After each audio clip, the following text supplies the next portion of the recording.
Fred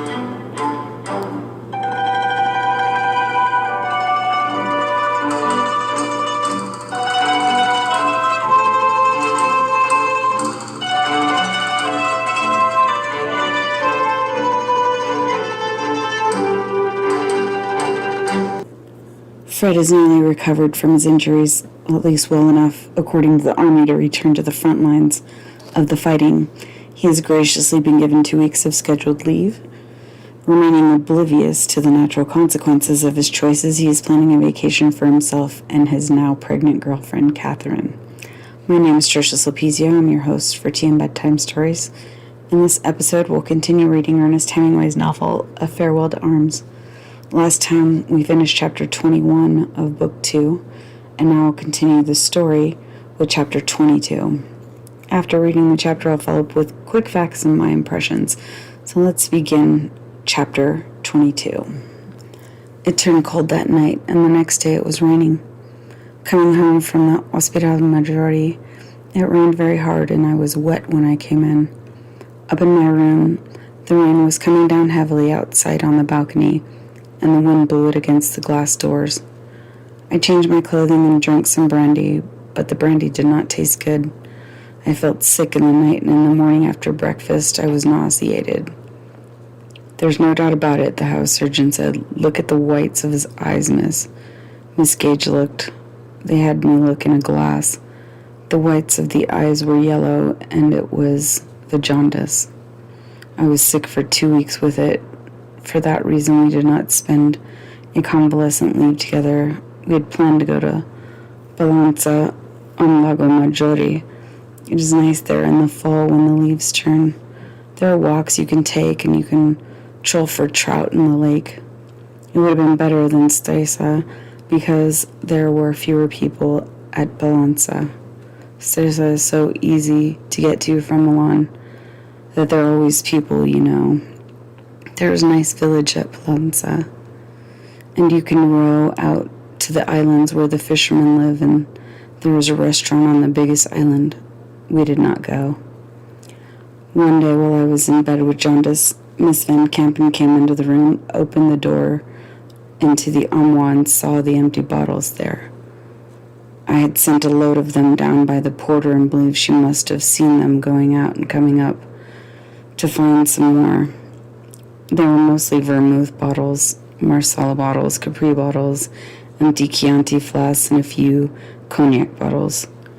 The porter had carried out the large bottles, those that had held vermouth, and the straw-covered Chianti flasks, and left the brandy bottles for the last. It was the brandy bottles and a bottle shaped like a bear, which had held Cumel, that Miss Van Campen found. The bear-shaped bottle enraged her particularly. She held it up. The bear was sitting on its haunches with its paws up. There was a cork in his glass head and a few sticky crystals at the bottom. I laughed. "It was Cumel," I said. "The best Cumel comes in those bear-shaped bottles. It comes from Russia." "Those are all brandy bottles, aren't they?" Miss Van Campen asked. "I can't see them all," I said, "but they probably are." "How long has this been going on?" "I bought them and brought them in myself," I said. I have had Italian officers visit me frequently, and I have kept brandy to offer them." "You haven't been drinking it yourself?" she said. "I have also drunk it myself." "Brandy," she said. 11 empty bottles of brandy, and that bear liquid, Cumel. "I'll send for someone to take them away. Those are all of the empty bottles you have." "For the moment." "And I was pitying you having jaundice. Pity is something that is wasted on you." "Thank you." "I suppose you can't be blamed for not wanting to go back to the front, but I think you would try something more intelligent than producing jaundice with alcoholism." "With what?" "With alcoholism. You heard me say it." I did not say anything. "Unless you find something else, I'm afraid you will have to go back to the front when you are through with your jaundice. I don't believe self-inflicted jaundice entitles you to a convalescent leave. You don't? I do not. Have you ever had jaundice, Miss Van Kampen? No, but I have seen a great deal of it. You notice how the patients enjoyed it? I suppose it is better than the front. Miss Van Kampen, I said, did you ever know a man who tried to disable himself by kicking himself in the scrotum? Miss Van Kampen ignored the actual question. She had to ignore it or leave the room, and she was not ready to leave because she had disliked me for a long time, and she was now cashing in. I've known many men to escape the front through self-inflicted wounds. That wasn't the question. I have seen self-inflicted wounds also. I asked if you've ever known a man who had tried to disable himself by kicking himself in the scrotum, because that is the nearest sensation to jaundice, and it is a sensation that I believe few women have ever experienced. That was why I asked if you had ever had the jaundice, Miss Van Kampen, because Miss Van Kampen left the room. Later, Miss Gage came in. What did you say to Miss Van Kampen? She was furious. We were comparing sensations. I was going to suggest that she had never experienced childbirth. You're a fool, Gage said. She's after your scalp. She has my scalp, I said. She's lost me my leave, and she might try and get me court-martialed. She's mean enough. She never liked you, Gage said. What's it about? She says I've drunk myself into jaundice, so as not to go back to the front. Pooh, said Gage. I'll swear that you've never taken a drink. Everybody will swear you've never taken a drink. She found the bottles. I've told you 100 times to clear out those bottles. Where are they now? In the armoire. Have you a suitcase? No, put them in the rucksack. Miss Gage packed the bottles in the rucksack. I'll give them to the porter, she said. She started for the door. Just a minute, Miss Van Kampen said. I'll take those bottles. She had the porter with her. Carry them, please, she said. I want to show them to the doctor when I make my report.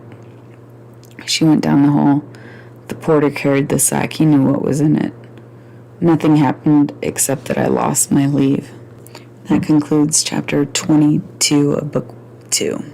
Just a few quick facts. Jaundice is a condition where your skin and the whites of your eyes and mucous membranes in the nose and mouth all turn yellow. Many medical conditions can cause jaundice, like hepatitis, which is probably what happened to him. Also liver failure. But jaundice usually clears up once the healthcare provider treats the main medical condition. Balanza is a picturesque town in northern Italy. It's almost surrounded by 3 sides. Lago Maggiore is like a Y-shaped river or lake, and Balanza is like across the lake in this little alcove kind of thing. And so on 3 sides it's surrounded by water. But Lago Maggiore is just a very large lake. That's how you name things, by the way. If it's a big lake, just call it a big lake. I think that's kind of adorable. But anyway, it spans the border between Italy and Switzerland, and it's located northwest of Milano. Stresa is a town that's like on the western coast of the lake. And so it's just a straight road to Stresa from Milano. But it's southwest. It's kind of just across the lake from Balanza. Cumel is a liquor. It's a digestif. It is a sweet, usually colorless liquor, and it's made from caraway seeds. And then it's flavored with anise and cumin. I've never tried it, but as a Hispanic, we put cumin in everything, so it's probably pretty good, I'm guessing. I don't know, I'll try it sometime. But it's known to be a popular pre-round drink, I guess, in British golf clubs. And alcoholism, what she was referring to, if you're not sure, it's the clinical term is alcohol use disorder, and it's a social disease with a range of symptoms that usually include uncontrollable drinking habits, a preoccupation with drinking despite the negative consequences. You have to increase your tolerance over time because it just doesn't work the same way, and then you end up with severe withdrawal symptoms. if you try to quit abruptly.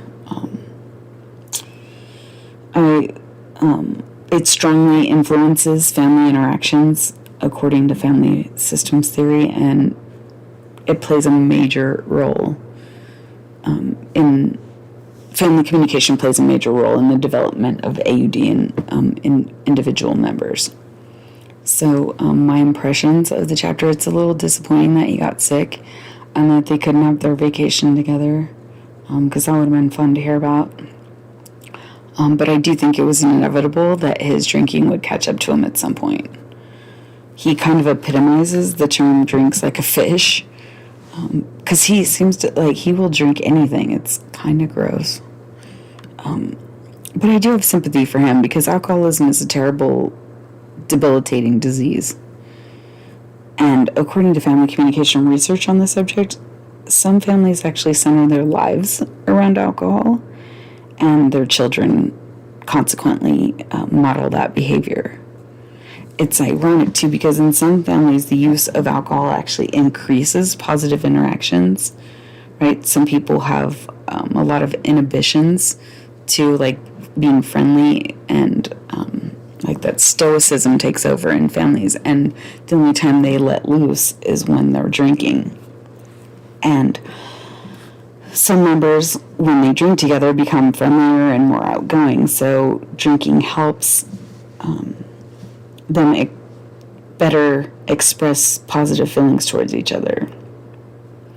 And it's funny, because I was trying to explain this to my mom after my dad passed away. He was an alcoholic for, I think, his entire life, and he was dying of cancer and cirrhosis, and it took years, and he never stopped drinking.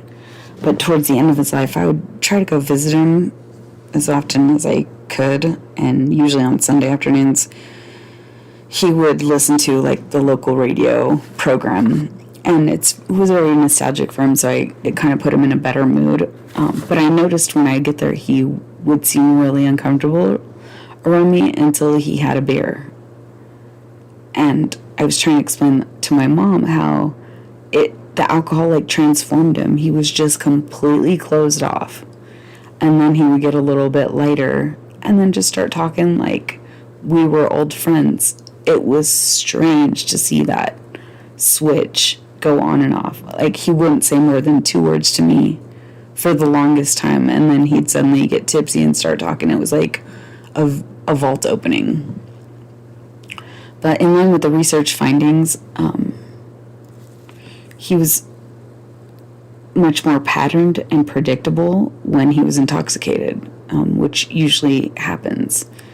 And the research, like, accurately describes Lieutenant Henry's behavior as well. Like, Catherine encourages him to drink, probably for the same reason. He's easier and more predictable to deal with when he's been drinking. And if you pay attention to the dialogue, you'll notice that she kind of walks on eggshells around him most of the time. She appears to fear him, and she's always telling him, don't be mad at her. And so she probably is afraid of his temper, like I always was with my dad. And for a long time, I avoided my dad altogether because I never knew who I was going to be dealing with or how he was going to treat me. I knew he was always much happier when he was drinking, but then I would be, like, embarrassed because my dad was drunk, you know. It was not good. But I couldn't let him, you know, leave this earth without trying to establish some kind of a relationship with him. So I just made it work. But alcohol use in families can have a paradoxically positive result. I think that's why the generational cycle is so difficult to break. You know, there's a reciprocal relationship also between alcohol use disorder and marital distress.